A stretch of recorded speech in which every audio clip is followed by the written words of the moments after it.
Hello! Nandito ako ngayon para explain sa inyo kung ano pa talaga ang benefit o advantage ng pagkakaroon ng portable aircon.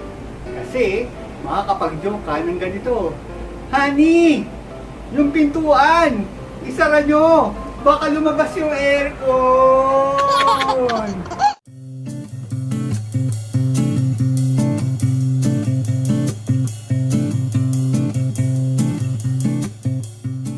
Hi everyone! Welcome to my channel! If you're new in my channel, don't forget to subscribe and like my video!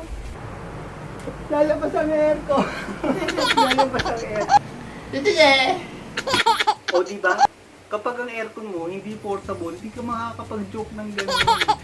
Pero kidding aside, we decided to make another vlog about this portable aircon. Not to demonstrate or not to make a review, but more of siguro to offer recommendation po. Kasi may mga nababasa kami na hindi daw sulit, hindi daw okay, ganyan-ganyan. So, maybe we could help give recommendation for this aircon. First of all, maraming salamat po sa mga nag-support, sa mga nanood, and ang hope lang naman po namin, and kaya din po kami gumagawa ng mga certain mga vlogs na ganito, is to inform, makapag-suggest din po, and kahit na hindi na-appreciate ng iba, okay lang po yun. Common na nakikita po namin na question is kung lumalamig ba talaga itong aircon na to. And the plain answer, simple answer is yes. Meron po kasing uso din ngayon, tinatawag nila parang air cooler. Air cooler lang po yun. Kumbaga parang hindi talaga siya ganun kalamig. Kumbaga minsan nilalagyan lang nila ng ice. Parang regular electric fan lang na nilalagyan lang kasi ng yelo or coolant sa likod. Pero hindi talaga siya kasing lamig ng kapag may compressor. Aircon have compressor. So ito po, may compressor po siya. And meron din siyang mainit na buga sa likod. Yung mga ibang portable na air cooler, you don't need baga magkaroon ng exhaust palabas kasi hindi naman ganun kainit yung buga. And hindi rin talaga siya, ibig sabihin, hindi talaga din siya ganun kalamig. Unlike this one, this is a real aircon. So, katulad nung nasabi ko doon sa vlog, sabi ko 16 square meter. So, with our experience naman, yung dati naming room, ang tansya po namin, mga around 12 square meter po yun. As in, ang lamig niya nung gabi. Mas malamig siya doon sa dati naming window type. Although, as expected naman po, kasi yung window type namin before, 1 horsepower lang, while this one is 1.5 horsepower. So, mas malakas talaga siya. Yun nga lang po, medyo hassle kasi hindi siya fixed. Kumbaga, pag aircon na window type, pagpasok mo ng kwarto, on mo lang, tapos na. While this one, and siyempre nga, kung portable, ang intention mo, kaya ka bumili, is ilipat-lipat sa iba't ibang lugar. And not to really, kung i-fix, kung ang plano mo rin naman talaga is ilagay yung aircon sa fixed na lugar, might as well, bumili ka na lang talaga ng window type or split type. And siguro, yung isa nga rin namin gustong sabihin, the review is not really intended na para sabihin namin na better. Wala po kaming sinabi na better siya sa window type or split type. We're just reviewing the product as is, na kung ano ba yung experience namin with the portable aircon, hoping na medyo makatulong kami sa pagdi-decide nyo. Ang recommendation po talaga, mas preferable po talaga ang window type o kaya split type. Ayan po, para kung talagang nagdi-decide kayo, nag-isip kayo, yun po ang unahin nyo. Ngayon, kung talagang parang hindi kayo makapagbutas, ang meron lang po kayo, bintana lang. Ayun po, pag bintana lang ang meron kayo, medyo pwede na siyang, medyo recommended siya kasi nga, hindi nyo naman kailangan butasan. Kailangan lang, mailabas nyo lang yung exhaust ng maayos, may tama po na angulo na pwede na, basta nakalabas siya na maayos yung exhaust niya, pwede na po yun. Kasi kami, ang naging main issue po namin is yung installation. Meron na po kaming window type sa kwarto po namin. Ngayon, pinagandaan po kasi na, as you could see sa other vlogs namin, meron po kaming bagong mga anghel, meron po kaming 2 babies. Then maliit lang po yung bahay namin. Kasi condo unit siya. Hindi pa po namin masyado yung proseso yung paano papabutasan, and parang hindi nga namin type na magbutas pa ulit. Kasi nga baka lumipat din kami ng tirahan, and ayaw na namin siya masyadong maiba yung original na itsura ng unit namin. So to make it short, nag-isip kami ng pwedeng makatulong sa amin. Yung unit po namin sa dati, afternoon sun, meaning kapag 12 noon hanggang 5, sobrang init kasi yung araw po nakatapat talaga. Kasi nga kami, nasa west side yung ano namin, yung unit namin, condo unit namin, kung saan lumulubog yung araw. So, ibig sabihin, mas mainit talaga sa hapon. So, we wanted sana magkaroon ng aircon doon sa may bandang sala lang po. Kasi, while pwede naman sa kwarto, naisip namin na dagan naman na medyo mas malaki din yung pwedeng galawan ng mga bata, ng mga babies, ganun po. Para hindi naman kami nakakulong lang sa kwarto, meron din pwede rin kami sa labas. So, ayun. Ang isa pa, kaya hindi rin siya masyadong recommended is because malakas po siya sa kuryente. Yung kausap namin yung sa mall, kung saan namin binili yung aircon, sinabi naman nila na mataas sa kuryente. Isipin nyo, yung mga matitipid ngayon na aircon, sabihin mo ng ano yan, 3 pesos per hour, ganun lang katipid na ngayon. Kasi nga mga split type na ganun. Tapos ito, yung iba 5 pesos, sabihin mo ng medyo mas malaki. Tapos ito bigla sasabihin 8 to 10 pesos per hour daw. So parang nagulat kami kasi medyo mataas. Pero kami kasi, meron naman kami certain budgets for kuryente na willing naman kami na ibigay for the sake na meron kaming 3 to 4 hours na namig kami sa bahay namin tinitiran. Kasi pag gabi naman na okay na kami ulit na na fan lang, electric fan lang gano'n. So tinake into consideration lang po namin yun. So to just make a quick computation lang, kasi like sa amin, sabi namin siguro kahit tumaas ng mga 1,000, around 1,000 pesos yung natin, yung kuryente natin, siguro okay na yun, kaya na natin i-take. Kasi siyempre natural, nag-aircon ka. So may binili ka na ganyan. So, expected mo naman na talaga na matataas kuryente. Kaso sabi naman namin, 3 to 4 hours lang.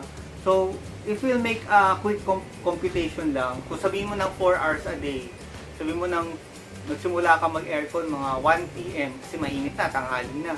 Sa tapos ka mga 5 p.m. kasi palubog na yung araw. So, 4 hours times sabihin mo ng 8 pesos, 32 pesos per day. So, 30 days, di ba? Kung may 30 days sa isang buwan, 32 times 30 days, so sabihin mo na roughly mga 900 pesos. So, 900 to 1,000. So, kumbaga, nung binili namin siya, naisip na namin na posibleng tumasok kuryente namin ng 1,000, which is we were prepared naman to have that increase sa kuryente namin.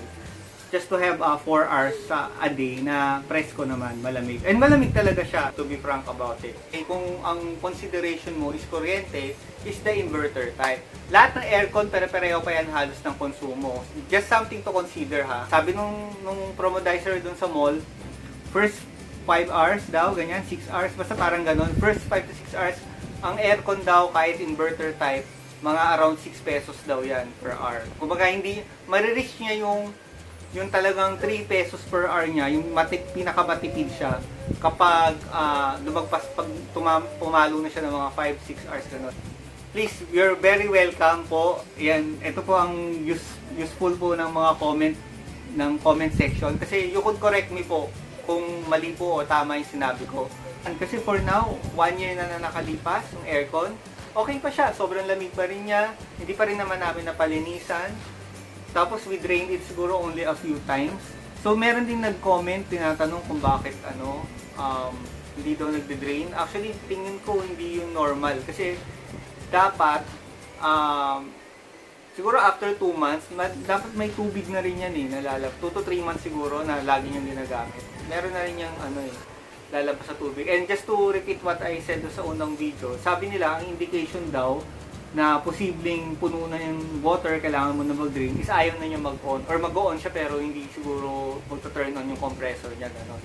And sa experience namin, may tubig talaga lalabas. At dalawa yun yung isa sa kababa. Hindi namin talaga sobrang sure anong difference ng dalawa. Pero sa experience ko, parehong may lumabas na tubig. So, might as well do it naman. Wala namang supposedly big issue saan. Hopefully, if pareho yung i-drain yung dalawang butas na yun. Whether it's a good decision sa tingin nyo on your opinion, nasa inyo na po yun, depende na po sa inyo. Pero kung kami tatanungin, happy naman po kami sa naging experience namin sa aircon na to. Up to now, gumagana pa rin. Ayun. Although, yun nga, merong, siguro, ang total usage talaga namin, baka mga less than 6 months pa lang. Kasi there was a time naman, nung medyo gumanda-ganda na yung panahon late last year, mga nag-bare months na, medyo natiis naman na rin namin na hindi siya buksan masyado araw-araw. So, ayun, baka lang, just something to take into consideration kasi baka hindi maging accurate pag sinabi ko na, 1 year, talagang matibay siya, gumagana pa rin. Yun, just to just to put it out there na hindi pa namin talaga siya 1 year extensively ginagamit. Hindi araw-araw. Kumbaga, nitong recently lang ulit kasi summer. So ayun, hindi pa rin namin siya napalinisan. May naalala lang ako, may nagtanong na gano'n. So, although yung filter natatanggal naman siya, pwedeng hugasan. So, pwedeng gano'n na muna yung gawin. Pero yun nga, sa part namin, hindi pa rin namin siya na palinisan. Pero kasi yung aircon namin, mga almost 7 years na, yung original namin na aircon, yung window type. Di pa rin namin siya napalinisan. Pero, naman, parang okay pa rin naman. Malamig pa rin naman. Medyo madumi, pero ayun nga. I'm just saying na it might not affect the performance that quickly. Lalo na kung 1 year to 3 years ang pinag-uusapan. Baka hindi naman urgently kailangan linisan agad. So, masyadong seryoso, but to summarize lang naman, yung priority pa rin split type or window type na inverter. Yun ang talaga ang best talaga aircon. This one is something to supplement lang your needs. Lalo na kung mas matagal niyo plano mag-aircon, kunyari sa pag matutulog kayo, mga 10 p.m. hanggang 6 a.m. ng umaga, so mga 8 hours a day, ganyan, or more. Mas maganda, i-consider nyo na talaga split type or window type. Tapos pa yun, less hassle na rin sa part nyo kasi on-off nyo na lang yun. Unlike pag portable, depende sa sitwasyon. Minsan, kailangan nyo tanggalin yung tube. Kasi nga, yung sa tube naman, pag pirmi naman yun na nakalagay sa labas, pag umulan, baka pumasok yung tubig sa tube. Unless, mahahabaan nyo yung tube na nakalaylay lang siya sa labas na hindi pwedeng pasukan ng tubig. Yun, baka pwede pa. Baka mag-work na steady lang. Kaso di ba nga, kaya nga portable, para nabit pa yung purpose. Kung talagang long term naman, plano nyo mag-aircon, talaga magbutas na kayo.